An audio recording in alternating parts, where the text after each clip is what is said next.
delighted that we have our next guest here, currently appearing in the hit show Sunset Boulevard, performing with one look. Please welcome the incredible Betty Buckley.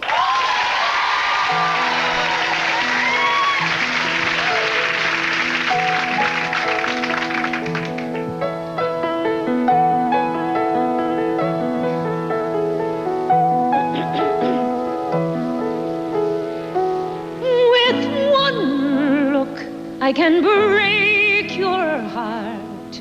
With one look, I play every part. I can make your sad heart sing.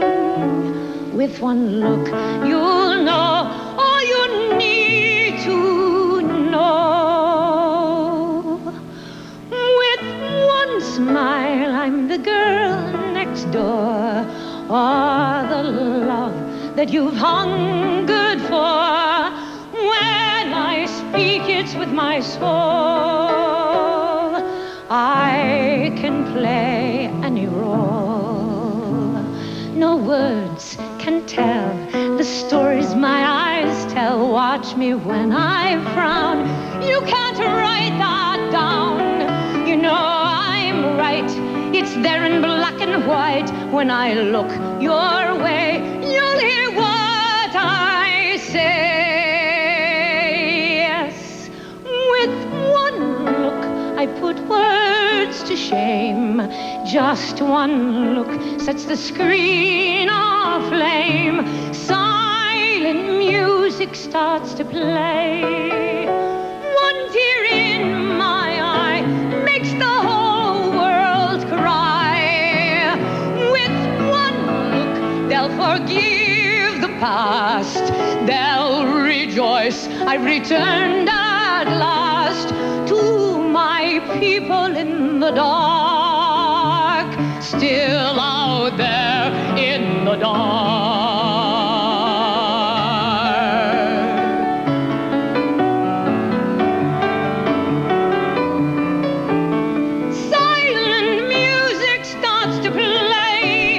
One look, you'll know all you need to know. With one look, I'll ignite a blaze.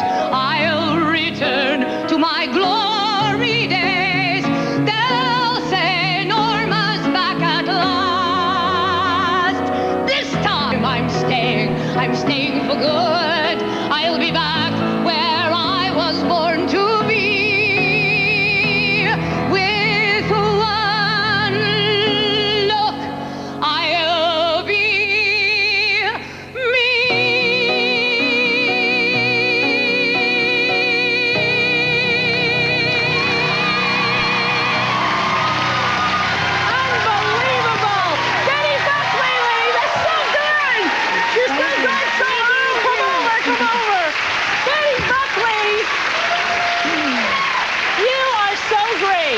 I have seen you in so many Broadway shows that I brought them all with me. Even I saw you in Carrie. Amazing. Which was only open for like a week, right? Yeah, two it's a previews and one and you opening. were fabulous in it. Thank you. How did you get this part? I read that your brother had something to do with you being a Norma Desmond. Oh, well, we were at the anniversary for the 8th anniversary or 9th anniversary for Cats in New York, big party. Of course, Grisabella, the glamour cat, memories, ladies and gentlemen. The originator, Tony Award winner, go. Well, he'd been saying, you know, you've got to campaign, Betty Lynn. You're not going to get anywhere in show business unless you campaign. All the important actresses campaign. And I'm like, Norman, you know, Andrew knows my work. And he says, but this part's for you. Got to go talk to him. So he takes me over to Andrew's table at this party. And this loop of me singing Memory at the Tony Awards was playing over and over again, which gave me a little courage. And my brother literally pushes me over there. And I'm like, hi, Andrew, Betty Lynn, you know, it's just, I heard you're writing Sunset Boulevard. I hope you think of me. And he goes, oh, yes, Betty, we're thinking of you. And I said, thank you. Oh, bye. You know, and I laughed, and Norman goes, you know. So he's calling me through the whole process of the whole Sunset Boulevard circus that went on. Yeah, it was a little crazy. Patti LuPone, then Glenn Close, a lot of mishaps about that. Yeah, it was all kind of nutsy. And Norman says, oh, the gossip is that they've sent you the music. And I've said, no, no, no. And he says, well, you'd tell me, wouldn't you? I said, of course I'd tell you. And he says, well, you better study that film. And I'm like, well, Norman, it's not my part, you know. And yeah. Finally, the agents called and they said they want to fly you to England to audition. And I said, oh, that's great. You know, so I called my brother and he says, get the movie, watch the movie. So I did.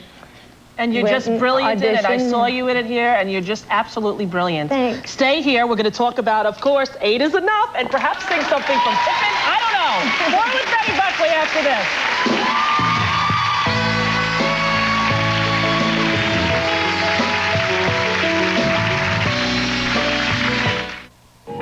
Look, nobody else is home. We have to go and pick up the Mitchells, so you finish up, the two of you. Finish what? Oh, it's easy. You just turn off the oven at 5:30, put the soup on to simmer at 5:45, and turn off the burner under the casserole at 6 o'clock. And finish up in here. Oh, and set the dining room table. Oh, and listen, Nicholas, if you have time, pick some flowers for the centerpiece. What's that? Of course, 8 is Enough. We have our photo here of 8 is Enough. I said this yesterday, that, you know, my mom died when I was a little girl, and I used to watch that show and think, I want my dad to marry you. Oh, that's nice. No, it was nice. Why didn't he call? I wish he did. Would have hell saved me a lot of therapy money, probably, had he done that. That was a lot of fun to watch. Did you like doing that show? I loved it, yeah. It was great. I had a great time. And you still lived in New York? I read that you commuted back and forth? Yeah, I came back every 6 weeks for a voice lesson, and because all I wanted to do was be on Broadway. And right. One of the producers on the show, they were kind of shamed by me because I had this Bundy rent-a-wreck in the Burbank parking lot next to Dick Van Patten's gold Cadillac, and right. They wanted me to get a nice car, and I just couldn't get around to it. And he says, you know, you got delusions of grandeur. This producer said this to me. He says, you know, why are you flying back to New York for those voice lessons? What do you think you're doing? I said, because I'm going to sing on Broadway. And he said, oh, you know, you'll be lucky if you're playing an American mother for the rest of your life. So I was like really glad when the first show I did after 8 is Enough was I played a cat, and then I played a boy in Edwin Drood. That's right. And now, Norma, speaking of Norma, I've got these presents for you. You do? My friend Dennis Paver made you a Norma Desmond turban. Oh, wow. Look at this. Back just a little bit. Yeah, that's it. That's it. Okay, ready?